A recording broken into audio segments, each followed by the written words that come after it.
Sixth standard 9th chapter ഭരണഘടനയ്ക്ക് മുഖവുര.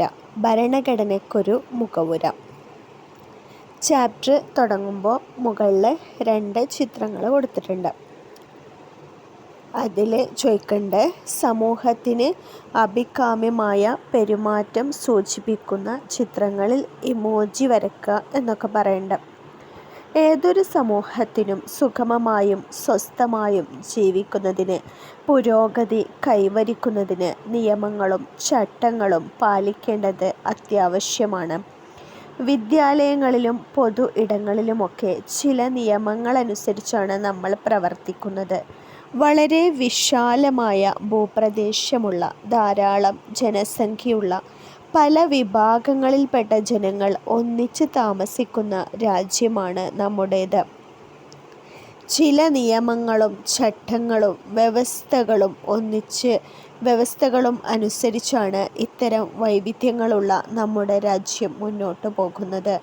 ഇതുപോലെ മിക്ക രാജ്യങ്ങൾക്കും അവയുടെ നിലനിൽപ്പിനും ഭരണത്തിനും സഹായിക്കുന്ന അടിസ്ഥാന തത്വങ്ങളടങ്ങിയ ഒരു ഏകീകൃത രേഖയുണ്ട്. ഇതാണ് ഭരണഘടന.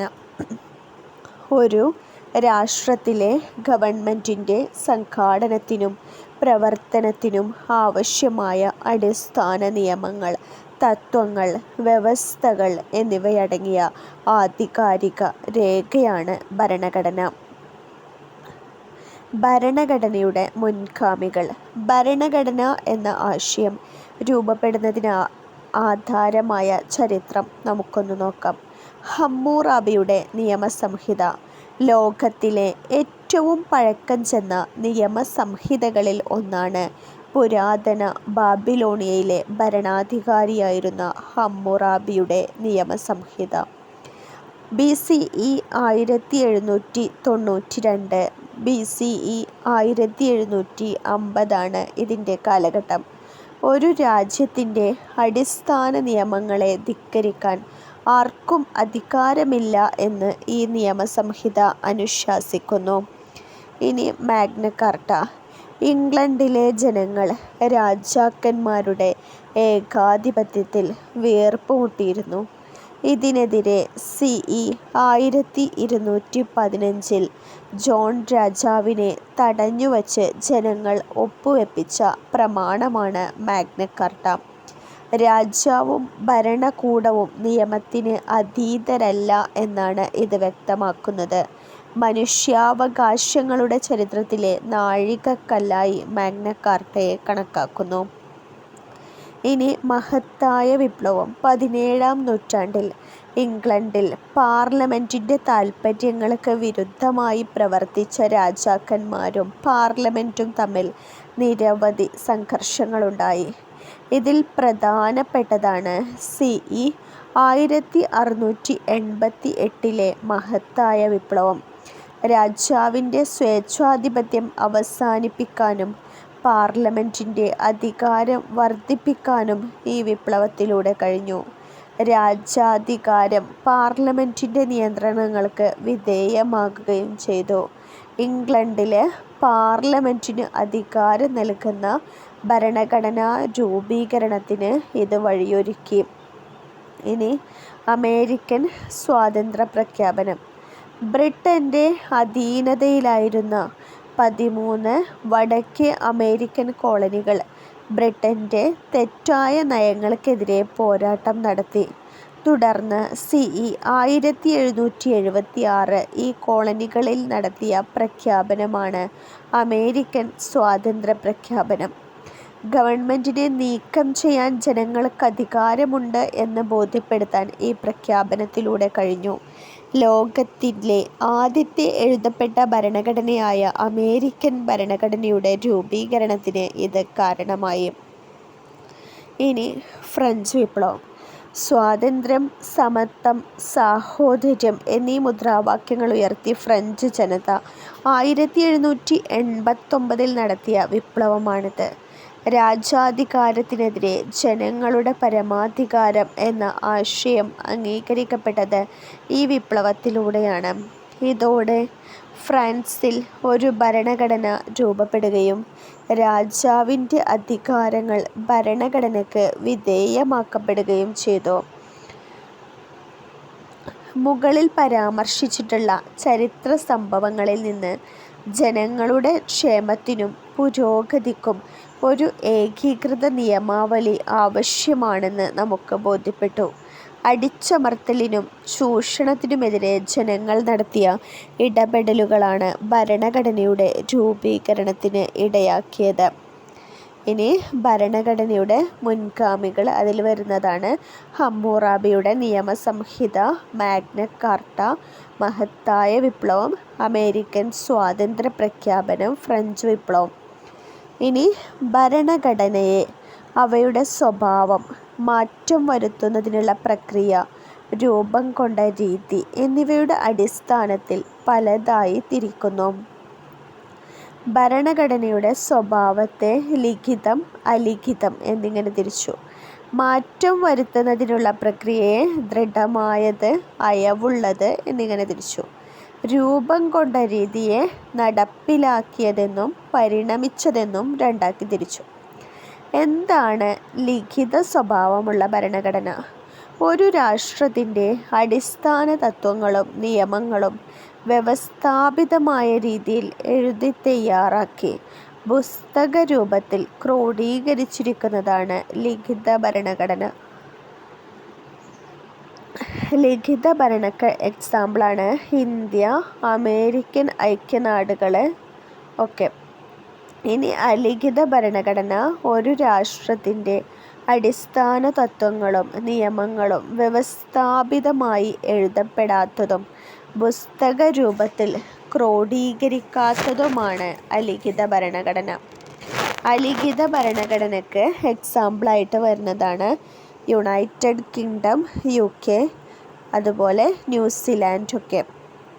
ഇനി ദൃഢമായത് എന്ന് പറഞ്ഞാൽ മാറ്റം വരുത്തുന്നതിന് കർക്കശമായ നടപടികൾ ആവശ്യമുള്ള ഭരണഘടനയാണ് ദൃഢമായത്. ദൃഢമായ ഭരണഘടനയ്ക്ക് എക്സാമ്പിളാണ് അമേരിക്കൻ ഐക്യനാട്, ഓസ്ട്രേലിയ. അയവുള്ളതാണെങ്കിൽ എളുപ്പത്തിൽ മാറ്റം വരുത്താൻ കഴിയുന്ന ഭരണഘടനയാണ് അയവുള്ളത്. അതിന് എക്സാമ്പിളാണ് യുണൈറ്റഡ് കിങ്ഡം, ന്യൂസിലാൻഡ്. ഇനി നടപ്പിലാക്കിയത് എന്ന് പറഞ്ഞാൽ ഭരണഘടന നിർമ്മാണ സഭയുടെയോ കൗൺസിലിൻ്റെയോ രൂപീകരണ ശേഷം എഴുതി തയ്യാറാക്കി പ്രാബല്യത്തിൽ വരുത്തിയ ഭരണഘടനയാണ് നടപ്പിലാക്കിയ ഭരണഘടന. അതിന് എക്സാമ്പിൾ അമേരിക്കൻ ഐക്യനാടുകൾ, ഇന്ത്യക്കാണ്. പരിണമിച്ചത് എന്ന് പറഞ്ഞാൽ ക്രമേണയുള്ള മാറ്റങ്ങളുടെ ഫലമായി രൂപപ്പെട്ട ഭരണഘടനയാണ് പരിണമിച്ചത്. കരാറുകൾ, വിധിന്യായങ്ങൾ, നിയമങ്ങൾ, സമ്പ്രദായങ്ങൾ എന്നീ രൂപത്തിലും വ്യവസ്ഥകളും വഴക്കങ്ങളും പരിണമിച്ചതിൽ ഉൾപ്പെടുന്നു. പരിണമിച്ചതിന് എക്സാമ്പിളാണ് യുണൈറ്റഡ് കിങ്ഡം, കാനഡയൊക്കെ. ഇനി ഭരണഘടനയുടെ ആവശ്യ ഗുണങ്ങൾ. അതിൽ ഗവൺമെൻറ്റിൻ്റെ അധികാരങ്ങൾ, പൗരരുടെ അവകാശങ്ങൾ, കടമകൾ എന്നിവ സമഗ്രമായി പ്രതിപാദിച്ചിരിക്കുന്നു. ഇതിനെ സമഗ്രത എന്നറിയപ്പെടുന്നു. ആവശ്യ വ്യവസ്ഥകൾ ഉൾക്കൊള്ളുന്നതും കൃത്യവുമായിരിക്കണം ഭരണഘടന. ഭരണഘടനയിലെ വ്യവസ്ഥകൾ വ്യക്തമായി പ്രതിപാദിച്ചിരിക്കണം. മാറുന്ന സാഹചര്യങ്ങൾക്കനുസരിച്ച് കാലോചിതമായ മാറ്റം വരുത്താൻ ഭരണഘടനയിൽ കഴിയണം.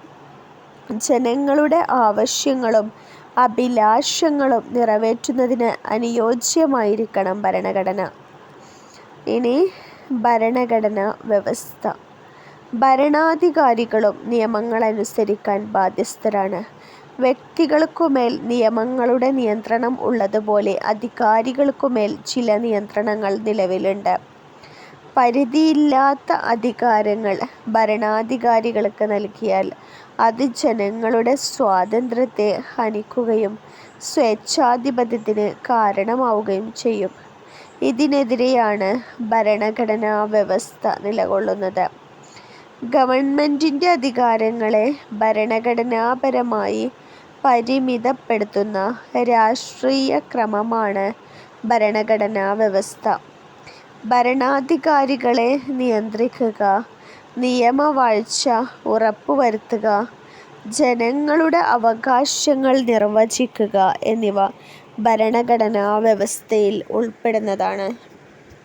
അരിസ്റ്റോട്ടിലും ഭരണഘടനാ വ്യവസ്ഥയും ഭരണഘടന, ഭരണഘടനാ വ്യവസ്ഥ എന്നിവയെക്കുറിച്ച് ആദ്യം പ്രതിപാദിച്ചത് അരിസ്റ്റോട്ടിലാണ്.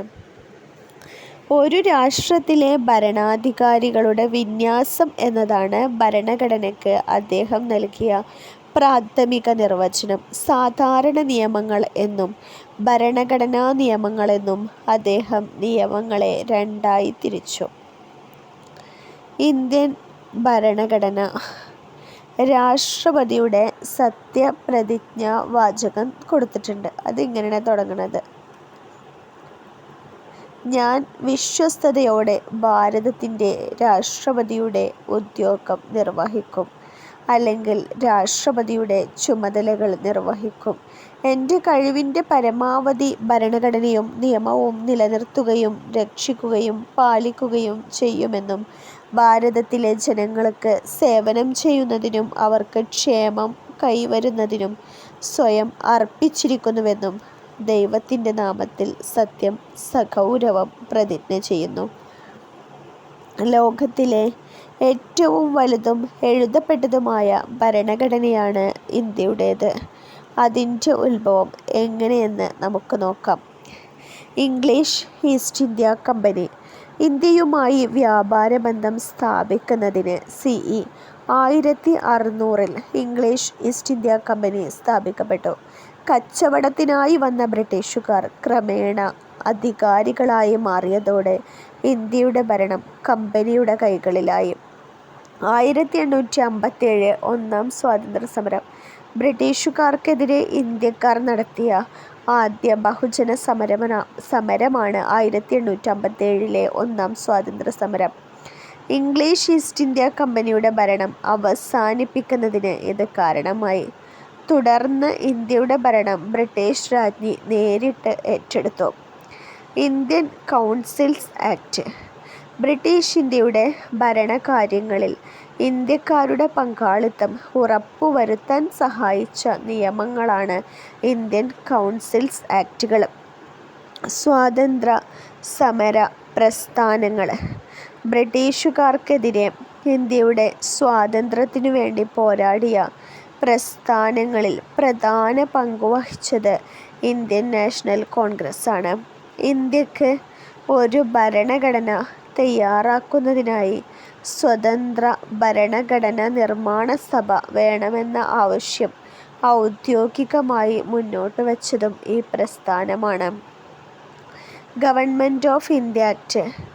ഇന്ത്യക്കാരുടെ ഭരണ പങ്കാളിത്തം ക്രമേണ വർദ്ധിപ്പിക്കുന്നതിനും ഇന്ത്യയിൽ മെച്ചപ്പെട്ട ഭരണം ഉറപ്പുവരുത്തുന്നതിനും വേണ്ടി ബ്രിട്ടീഷുകാർ നടപ്പിലാക്കിയ നിയമങ്ങളാണ് ഗവൺമെൻറ് ഓഫ് ഇന്ത്യ ആക്ട്. ഇനി ക്യാബിനറ്റ് മിഷൻ. ഇന്ത്യക്ക് പൂർണ്ണമായ സ്വയംഭരണ അധികാരം നൽകുന്നതിനു വേണ്ടി ബ്രിട്ടീഷ് ഗവൺമെൻറ് ക്യാബിനറ്റ് മിഷനെ ഇന്ത്യയിലേക്ക് അയച്ചു. ഇതനുസരിച്ച് ഇന്ത്യക്കായി ഒരു ഭരണഘടന തയ്യാറാക്കുന്നതിനു വേണ്ടി 1946 ഭരണഘടനാ നിർമ്മാണ സഭ നിലവിൽ വന്നു. ഡോക്ടർ രാജേന്ദ്ര പ്രസാദ് ആയിരുന്നു ഭരണഘടനാ നിർമ്മാണ സഭയുടെ അധ്യക്ഷൻ. ഡോക്ടർ BR അംബേദ്കർ ചെയർമാനായ ഡ്രാഫ്റ്റിംഗ് കമ്മിറ്റി ഭരണഘടനയുടെ കരട് രൂപം എഴുതി തയ്യാറാക്കി. ഭരണഘടനാ നിർമ്മാണ സഭ 1949 നവംബർ 26 ഭരണഘടനയ്ക്ക് അംഗീകാരം നൽകി. അതിനാൽ നവംബർ 26 ഭരണഘടനാ ദിനമായി ആചരിക്കുന്നു. ഭരണഘടന ഔദ്യോഗികമായി നിലവിൽ വന്ന 1950 ജനുവരി 26 അന്നു മുതൽ ഇന്ത്യ ഒരു പരമാധികാര ജനാധിപത്യ റിപ്പബ്ലിക്കായി അറിയപ്പെടുന്നു. ഇനി ക്യാബിനറ്റ് മിഷൻ. എന്താണ് ക്യാബിനറ്റ് മിഷൻ? ഇന്ത്യക്ക് പരമാധികാരം കൈമാറുന്നത് സംബന്ധിച്ച് ഇന്ത്യൻ നേതാക്കളുമായി ചർച്ച നടത്തുന്നതിനായി ബ്രിട്ടീഷ് സർക്കാർ നിയോഗിച്ച 3-അംഗ സമിതിയാണ് ക്യാബിനറ്റ് മിഷൻ. ഇന്ത്യയിലെ പ്രധാന രാഷ്ട്രീയ കക്ഷികളുടെ നേതാക്കളുമായി അവർ ചർച്ച നടത്തി. ഇന്ത്യക്ക് ഭരണഘടന തയ്യാറാക്കുന്നതിനു വേണ്ടി ഭരണഘടനാ നിർമ്മാണ സഭ രൂപീകരിക്കണമെന്ന ആവശ്യം ക്യാബിനറ്റ് മിഷൻ അംഗീകരിച്ചു. ഇന്ത്യയുടെ ഭാവി രാഷ്ട്രീയ സംവിധാനത്തെക്കുറിച്ചുള്ളതായിരുന്നു പ്രസ്തുത മിഷൻ. ഇന്ത്യൻ ഭരണഘടനയുടെ ആമുഖം. ഭാരതത്തിലെ ജനങ്ങളായ നാം ഭാരതത്തെ ഒരു പരമാധികാര സ്ഥിതി സമത്വ മതേതര ജനാധിപത്യ റിപ്പബ്ലിക്കായി സംവിധാനം ചെയ്യുവാനും അതിലെ പൗരന്മാർക്കെല്ലാം സാമൂഹ്യവും സാമ്പത്തികവും രാഷ്ട്രീയവുമായ നീതി, ചിന്തക്കും ആശയപ്രകടനത്തിനും വിശ്വാസത്തിനും മതനിഷ്ഠയ്ക്കും ആരാധനയ്ക്കുമുള്ള സ്വാതന്ത്ര്യവും പദവിയിലും അവസരത്തിലും സമത്വവും സംപ്രാപ്യമാക്കുവാനും ഇങ്ങനെ പറഞ്ഞിട്ടാണ് നമ്മുടെ ഭരണഘടന തുടങ്ങുന്നത്. ഭരണഘടനയുടെ ആമുഖം നമ്മൾ കണ്ടു. ഭരണഘടനയുടെ പ്രധാന ആശയങ്ങളും മൂല്യങ്ങളും കാഴ്ചപ്പാടുകളും പ്രതിഫലിക്കുന്നത് ആമുഖത്തിലാണ്. സ്വാതന്ത്ര്യ സമര കാലഘട്ടത്തിൽ ഇന്ത്യക്കാർ ആഗ്രഹിക്കുകയും സ്വപ്നം കാണുകയും ചെയ്ത ആശയങ്ങളുടെ പൂർത്തീകരണത്തിനുള്ള മാർഗരേഖയാണ് നമ്മുടെ ഭരണഘടന. രാഷ്ട്രത്തിൻ്റെ അധികാരം ഉത്ഭവിക്കുന്നത് ജനങ്ങളിൽ നിന്നാണ്. ഭരണഘടന വിഭാവനം ചെയ്യുന്നു രാഷ്ട്രത്തിൻ്റെ സ്വഭാവം, ഭരണഘടനയുടെ ലക്ഷ്യങ്ങൾ, ഭരണഘടന അംഗീകരിക്കപ്പെട്ട തീയതി എന്നിവയും ആമുഖത്തിൽ പരാമർശിച്ചിട്ടുണ്ട്. ഇന്ത്യൻ ഭരണഘടനയുടെ അടിസ്ഥാന ലക്ഷ്യങ്ങൾ: 1. പരമാധികാരം. ബാഹ്യ ഇടപെടലുകൾക്കോ സമ്മർദ്ദങ്ങൾക്കോ വിധേയമാകാതെ തീരുമാനങ്ങളെടുക്കാനുള്ള രാഷ്ട്രത്തിൻ്റെ അധികാരമാണ് പരമാധികാരം. സ്ഥിതി സമത്വം. എല്ലാവർക്കും തുല്യ പദവിയും അവസര സമത്വവും ഉറപ്പുവരുത്തി സാമൂഹ്യനീതി നിലനിർത്തുന്നതാണ് സ്ഥിതി സമത്വം. മതേതരത്വം. രാഷ്ട്രത്തിന് ഔദ്യോഗിക മതം ഇല്ല. വ്യക്തികൾക്ക് ഇഷ്ടമുള്ള മതത്തിൽ വിശ്വസിക്കുന്നതിനും ആചരിക്കുന്നതിനും പ്രചരിപ്പിക്കുന്നതിനും അവകാശമുണ്ട്. രാഷ്ട്രം ഒരു മതത്തോടും വിവേചനം കാണിക്കുകയില്ല. ഇനി ജനാധിപത്യം. ജനങ്ങളാൽ തെരഞ്ഞെടുക്കപ്പെട്ട പ്രതിനിധികൾ ഭരണം നിർവഹിക്കുന്നു. ഇതിലൂടെ ജനങ്ങൾ പരമാധികാരികളാകുന്നു. ഇനി റിപ്പബ്ലിക്. തെരഞ്ഞെടുപ്പിലൂടെ രാഷ്ട്രത്തലവനെ തീരുമാനിക്കുന്ന സംവിധാനമാണ് റിപ്പബ്ലിക്. ഇന്ത്യയുടെ രാഷ്ട്രത്തലവനായ രാഷ്ട്രപതി തെരഞ്ഞെടുക്കപ്പെടുന്ന വ്യക്തി ആയിരിക്കണമെന്ന് നമ്മുടെ ഭരണഘടന അനുശാസിക്കുന്നു. രാഷ്ട്രം പൗരർക്ക് ഉറപ്പ് നൽകുന്ന നീതി, സ്വാതന്ത്ര്യം, സമത്വം എന്നിവയെക്കുറിച്ച് ആമുഖത്തിൽ പ്രതിപാദിക്കുന്നുണ്ട്. മാത്രമല്ല, വ്യക്തിയുടെ അന്തസ്സും രാഷ്ട്രത്തിൻ്റെ ഐക്യവും അഖണ്ഡതയും ഉറപ്പുവരുത്തി ജനങ്ങൾക്കിടയിൽ സാഹോദര്യം പുലർത്തുന്നതിന് ആമുഖം ലക്ഷ്യം വെക്കുന്നു.